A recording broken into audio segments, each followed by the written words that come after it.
Welcome to Revathi kitchen. நம்ம இப்போ morning என்ன டிஃபன் எடுத்துக்க போகிறோம் அப்படிங்கிறத உங்கள்கிட்ட நான் காமிக்க போகிறேன். பாருங்கள், நான் எடுத்துக்கொண்டது ஒரு கேரட் குட்டி குட்டியாக கழுவிட்டு நல்லா தோலை சீவிட்டு கட் பண்ணி வச்சுட்டேங்க. அதுக்கப்புறம் ஒரு வெள்ளரிக்காய், நல்லா பிஞ்சு வெள்ளரிக்காய், அந்த வெள்ளரிக்காய் நல்லா கட் பண்ணி வச்சுட்டேன்.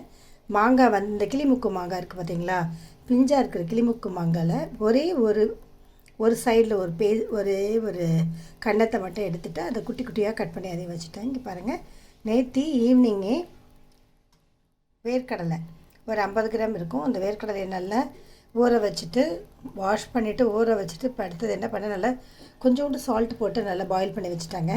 இவ்வளோ தான், இந்த 4 ஐட்டம் தான் இப்போ என்னுடைய மார்னிங் பிரேக்ஃபாஸ்ட்.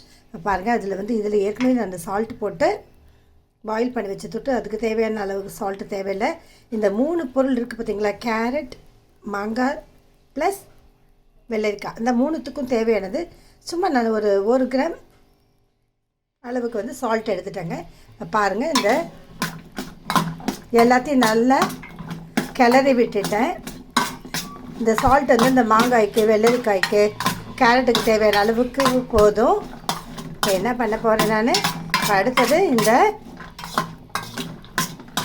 வேர்க்கடலை, வேக வச்ச வேர்க்கடலையும் ஒன்றா சேர்த்து பரட்டி விட்டுட்டாங்க. அவ்வளோதாங்க.